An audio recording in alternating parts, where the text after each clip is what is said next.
இங்கே ஆண்டவர் அந்த இடத்துல தரிசனமாகிறார். அப்போ அங்கே தேவ பிரசன்னம் இறங்கி வருகிறது. தேவாதி தேவன் இப்பொழுது ஆபிரகாமுக்கு முன்பதாக தரிசனமாகிறார். இப்போ இந்த இடத்துல ஆபிரகாம் யோசேப்பாவை பார்க்கும்போது அங்கே ஒரு காரியம் நடக்கிறது. என்ன காரியம் நடக்குது? என் அன்பு தேவ பிள்ளைகளே, ஆபிரகாம் ஆசீர்வாதத்தை சுதந்திரித்துக் கொள்வதற்கு எது தடையாக இருக்கிறது என்பது அங்கே வெளியரங்கமாகிறது. நல்லா புரிந்து கொள்ளுங்க.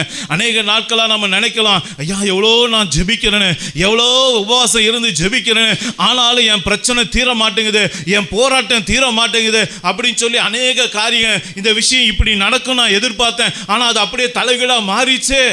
என் பிள்ளையோட வாழ்க்கை இப்படி இருக்கும், ஆசீர்வாதமா இருக்கும்னு நினைச்சேனே, ஆனால் அது அப்படியே தலைகீழாக மாறிச்சு.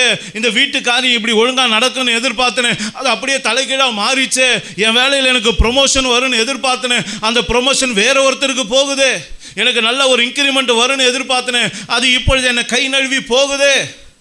இப்படி பல விஷயங்களை நம்ம அடிக்கிட்டே போகலாம். இப்படிலாம் நம்ம எதிர்பார்த்து பல சூழ்நிலைகளை தோல்வியை சந்திக்கும் போது, பல சூழ்நிலை வெட்கத்தை சந்திக்கும் போது, பல இழப்புகள் நமக்குள்ளே வரும்போது, இது எதனால் நடந்தது? என் வாழ்க்கையை நம்ம திரும்பி பார்ப்போமானா, நான் நல்லா ஜெபிக்கிறத போல தான் இருக்கிறது, நல்லா வேதத்தை வாசிக்கிறத போல தான் இருக்கிறது, நான் ஒழுங்காக தேவனை நோக்கி பார்க்கறத போல தான் இருக்கிறது. ஆனால் உன் நினைவுகள் என் நினைவுகள் அல்ல என்று வேதம் சொல்லுகிறது. அப்ப அருமையான தேவனுடைய பிள்ளைகளே, நீங்க கர்த்தருடைய சமூகத்தில் வரும்போது, தேவ பிரசன்னம் நிரம்பி இருக்கிற வேளையில நீங்கள் யார் என்பதை கர்த்தர் உங்களுக்கு வெளிப்படுத்தி காட்டுவா. உங்களுக்குள்ள என்ன தடை இருக்கு? எதனால உன் ஆசீர்வாதத்தை நீ பெற்றுக்கொள்ள முடியல? எதனால கர்த்தருடைய நன்மையை உன்னால பெற முடியல? ஏன் உன் வாழ்க்கையில போராட்டம்? அது எதனால இன்னும் உன்னை சுத்தி வேட்டையாடிக்கிட்டு இருக்கு அப்படின்றத கர்த்தர் அந்த இடத்துல விளங்க பண்ணுவா.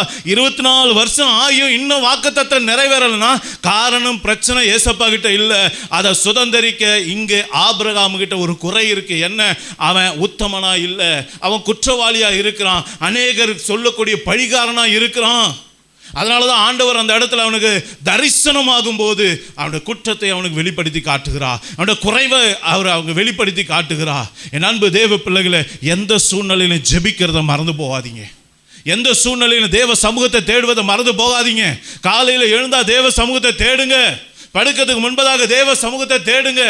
காலையில் எழும்பும்போது கர்த்தரை துதித்து அந்த புதிய நாளுக்குள்ளே பிரவேசிங்க. ஆனால் இரவு வரும்போது நல்லா புரிந்து கொள்ளுங்க, அந்த நேரத்தில் கொஞ்சம் ஒப்பு கொடுங்க, உங்களை ஆராய்ந்து பாருங்க. தேவ பிரசனம் அங்கே இறங்கும் போது அப்படியே அவர் டார்ச் லைட்டு போல் அவங்களை அடித்து காட்டுவார். எந்த இடத்துல இருள் இருக்குன்னு காட்டி கொடுப்பாரு, எதுவும் ஆசீர்வாதத்துக்கு தடன்னு காட்டி கொடுப்பாரு, எந்த பிரச்சனை உனக்கு காரணம் காட்டி கொடுப்பாரு.